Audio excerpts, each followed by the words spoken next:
Question on Vietnam. Had Kennedy had lived, do you think he would have handled Vietnam differently than LBJ did?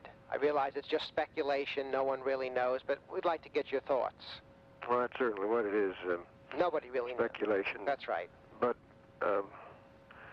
he did send the first advisors in there, and we were operating under the domino theory. That's right. And Bobby had toured the area and had made some very hawkish statements. Now, having said that, fast forward to the 64 elections,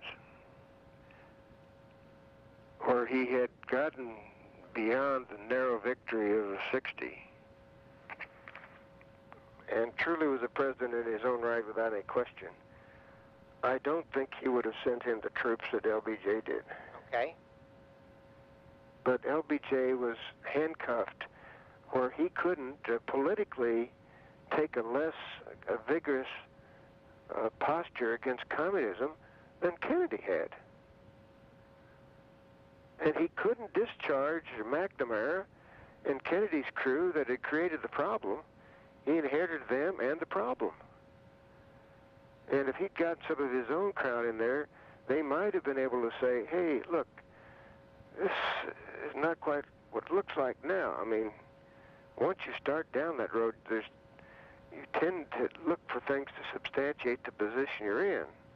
That's human nature. Sure. And my heart went out to LBJ because I could just, you could only imagine, obviously, you could only imagine the kind of position he felt he was in. A rock and a hard place, wasn't it? Yeah, good description. Did you ever speak one-on-one with LBJ about the Vietnam War? Did he ever call you in and get your opinion on it? Well, I talked to him frequently about it.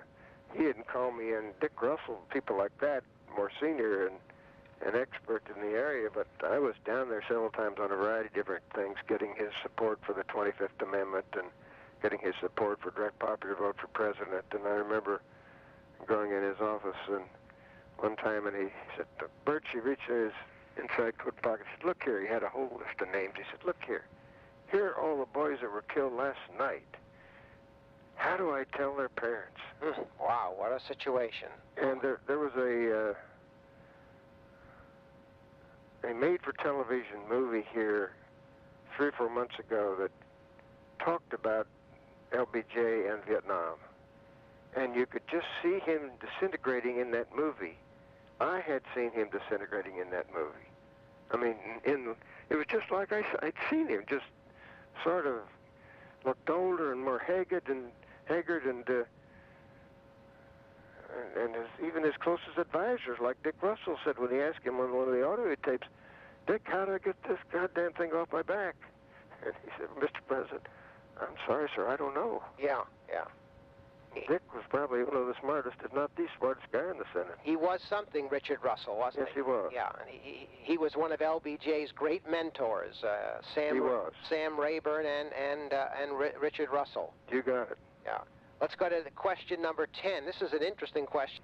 What kind of letters would you be inclined to answer in your office? Meaning, would you answer a handwritten letter from somebody versus a computer-generated letter? Talk about handling mail in your office. How was that done from your constituents? Well, the specific answer to the question, what kind of letters would you answer? I said all of them. All of them, okay. But, with the volume of mail you get, no one can personally answer, but I would personally be responsible for and pass on the answers that were given to folks. Yes. So they knew they were getting Birch Bayh, not some secretary. That's right. Or mail opener. That's right. So every letter that came in, somebody paid attention to it, whether it was from a 19-year-old student or the most powerful CEO in the country, somebody would look at it. Yes, now, obviously, the quality of the letter had something to do with whether they got more than just the how do I want to call it, the prepared response. Right. If it was somebody I knew or somebody that I should have known.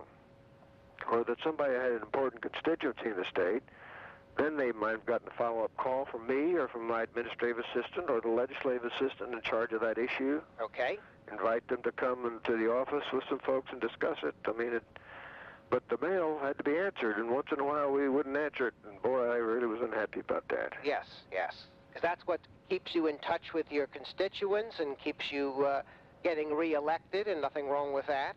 You got to pay attention to your people. But the people say it doesn't make a difference if they write. Well, to say that one letter is going to tip the scales, probably not.